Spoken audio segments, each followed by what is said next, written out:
권리 분석을 처음 다가설 때는요, 너무 어렵게 들어가지 마시고요.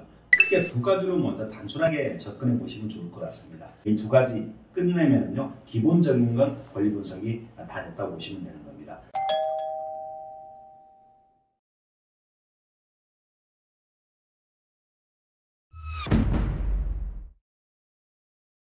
안녕하십니까.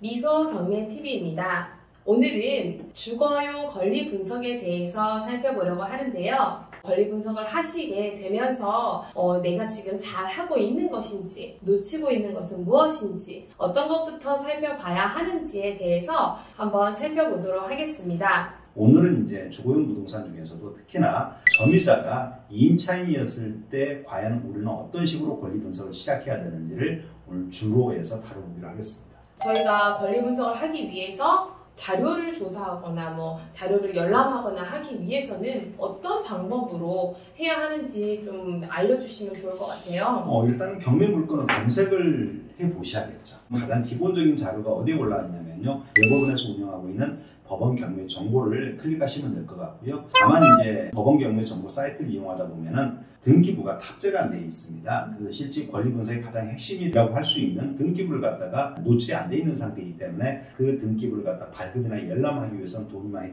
드는 경우가 있거든요. 그래서 실제 대다수 경매에 관심 있어 하시는 분들은 그런 법원 경매 정보 사이트보다는 유료 사이트라든가 무료 정보 사이트를 많이 이용하는 편입니다. 그럼 혹시 추천해 주실 사이트가 있으신가요? 저희 미소 법무사에서도 이번에 저희가 그런 경매 정보 사이트를 하나 이번에 새롭게 개설을 했습니다. 그래서 여러분들이 네이버의 검색창에 미소 법무사라고 치시면은요, 바로 회원가입할 필요도 없이요, 그냥 찾아볼 수 있을 겁니다. 네, 그렇다면 실제로 사이트에 접속을 해서 네, 권리 분석하는 거를 좀 보여주셨으면 좋겠습니다. 알겠습니다. 일단 네이버 창에요, 미소 법무사를 클릭해 보시면은요, 이런 창이 열릴 겁니다. 로그인 하실 필요는 없습니다. 회원가입 하실 필요도 없는 거고요. 바로 경매 검색으로 들어가시면은 전국에 나와 있는 모든 경매 물건을 찾아볼 수가 있는 거고요. 제가 있는 지역은 안산 지원입니다. 그래서 법원 검색으로 들어가셔가지고요, 이렇게 안산 지원 이렇게 하시면은 현재 146건의 경매 물건 정보가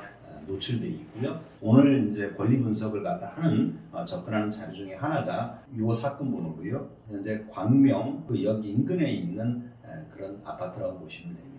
지금 감정가가 나와 있고 최저가가 나와 있는데 감정가의 70%가 제시된 거 보면 이거는 유찰된 물건이라고 볼 수 있겠네요. 그렇죠. 1차에서 입찰자가 없으면 유찰이 된다 그랬죠. 네. 그래서 유찰이라고 기록을 했고요. 그러면 저감률 30% 저감해서 70%에 이렇게 2차가 진행되고 있습니다.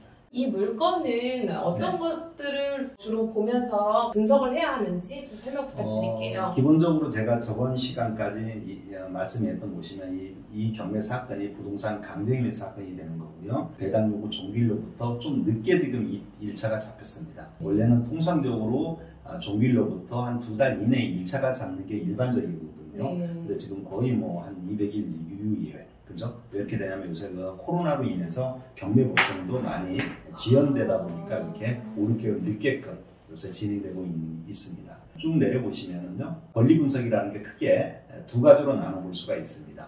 하나는 밑에 있는 이렇게 등기부에 대한 권리 분석을 하고요. 네. 그 다음에 이 등기부에 대한 권리 분석이 끝나면은 임차인에 대한 분석으로 들어가시면 됩니다. 이 두 가지 권리 분석이 끝났다 그러면 결국은 한 가지가 중요한 게 가치 분석이 중요합니다. 이 가치 분석에 대해서는 나중에 차후에 말씀을 드리고요. 가장 기본적인 등기부하고 임차인에 대한 분석을 갖다 한번 살펴보기로 하겠습니다. 그러면 등기부를 살펴볼 때 제가 기억하기로는 말소기준 권리를 찾아라. 그렇죠. 네, 이게 기억이 나는데요. 네. 어떻게 찾아야 될까요? 일단 말소기준 권리가 될 수 있는 것들은요, 저당권, 압류, 가압류권자로 얘기하는 거고요. 그 외에 이제 담보가 된 기라든가 경매 개시결정 등기도 말소기준 권리가 될 수가 있는 것들입니다. 자, 그래서 지금 현재 이 사례를 보면요, 근저당권이 가장 먼저 기록이 돼 있죠. 네. 그래서 이 지금 근저당권자, 가등기권자, 강제 경매 개시결정 이 세 가지 권리 중에서 가장 빠른 근저당권 이 분이 바로 소위 말소기준 권리가 될 수가 있는 것들이죠. 네. 그래서 말소기준 권리 아래에 있는 모든 권리자들은 어떻게 한다? 소멸된다. 소멸된다. 네.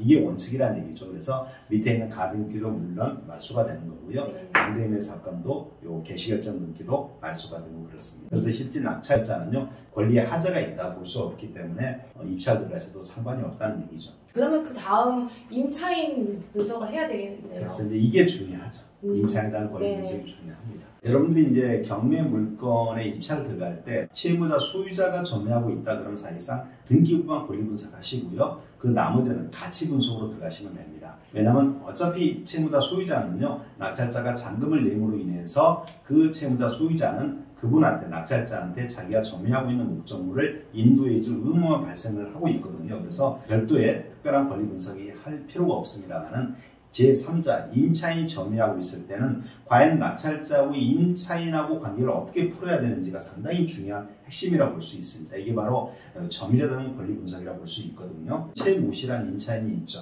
네. 자, 그럼 과연 낙찰자는 4억 2,500만 원에 대해서 낙찰자가 부담을 해야 되는지 아니면 그렇지 않은지 이런 권리관계를 분석하는 게 상당히 중요한 거죠.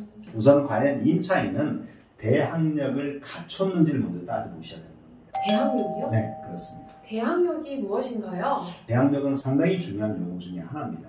만일 갑하고 을하고 이런 임대차 계약을 체결했다는 겁니다. 그럼 을이 임차인의 지위를 갖고 있는 거고요. 그랬을 때 을은 임대인한테 그 임대차 계약의 효력을 갖다 계속적으로 주장할 수가 있는 거죠. 그래서 특별하게 을이라는 사람은 갑을 상대로 할 때는 어떤 대항력이라는 요건을 굳이 갖출 필요가 없는 겁니다. 네. 하지만 제3자 갑이라는 사람이 자기의 목적물을 갖다가 병이라는 사람한테 팔았을 때 네. 새로운 소유자가 병이 되는 거죠. 네. 그랬을 때 과연 을이라는 사람은 갑하고 임대차 계약 체결한 내용을 새로운 매수인 소유자 병한테도 그런 임대차 계약의 내용을 주장할 수 있냐 없냐, 이게 바로 대항력의 구비 요건이라고 볼 수 있습니다.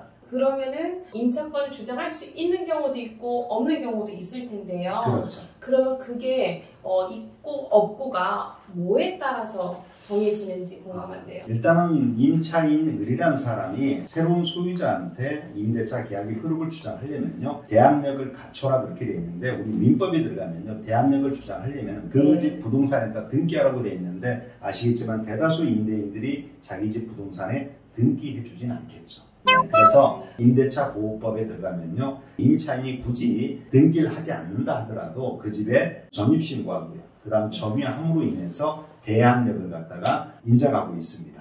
전입 신고를 하고 점유를 하면 네. 대항력이 생긴다는 뜻이군요. 네, 그렇습니다. 네, 다시 이제 이 물건 내용으로 와서 네. 이분은 대항력이 있는 분인지 먼저 파악하는 게 중요하겠네요. 그렇죠. 일단 전입 일자가 2020년 6월 12일로 전입이 되어 있습니다. 네. 그죠? 그럼 일단 점유도 6월 12일로 일단 추정을 해보자고요. 그럼 6월 12일 날 전입과 점유를 개시했다 그러면 결국은 대항력은 그날 발생되는 게 아니고 그 다음 날 발생되게끔 되어 있습니다. 그래서 전입 일자가 2020년 6월 12일이지만은 실제 이 사람이 제3자한테 자기의 임대차를 주장하려면 6월 13일 날 이 사람의 대항력이 발생되는 겁니다. 네. 그래서 우리가 경매에서 권리 분석이 제일 중요한 게 핵심이 뭐냐면요.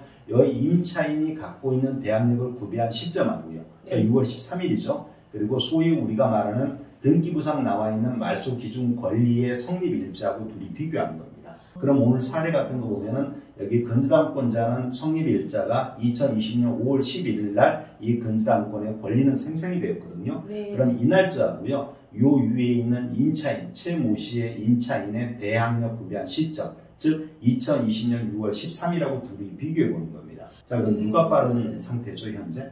근저당권이 훨씬 빠른데요. 그럼 결국 근저당 아래에 이 사람이 대항 요건을 구비하고 있죠. 결국은 민사집행법에 따라서 매각으로 소멸되는 권리라고 볼 수 있습니다.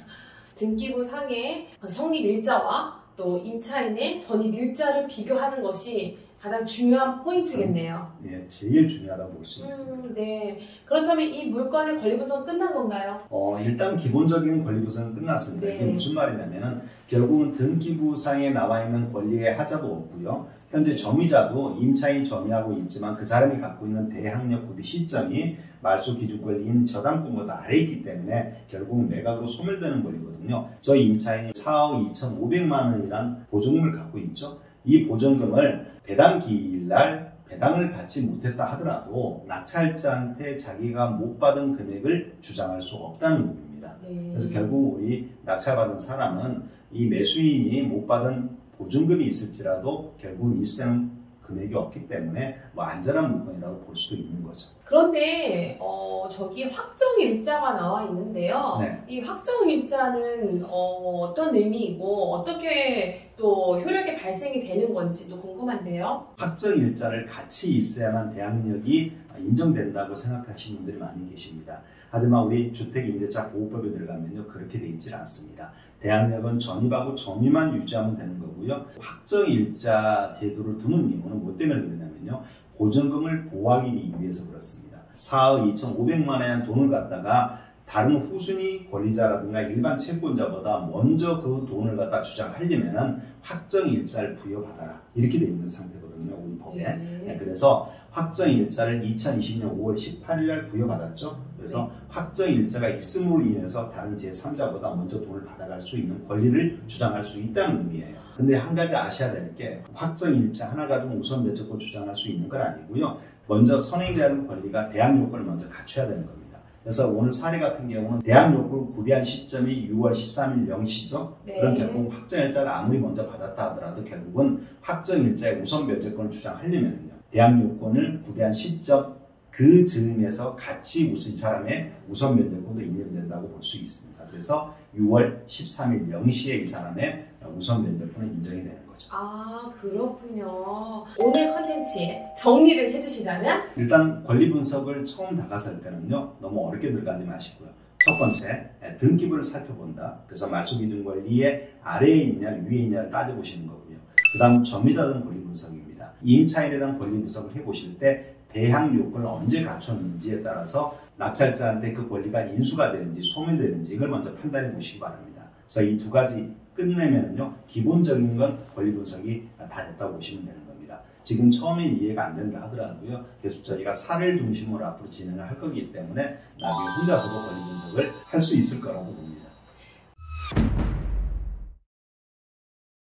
이번 강의에서는요, 저희가 권리 분석을 하는 데 있어서 사이트를 어떻게 활용하는지, 그리고 또 권리 분석하는 방법에 대해서 살펴보았습니다. 도움이 되셨다면 구독, 좋아요, 알람 설정 부탁드리도록 하겠습니다. 시청해주신 여러분, 감사합니다.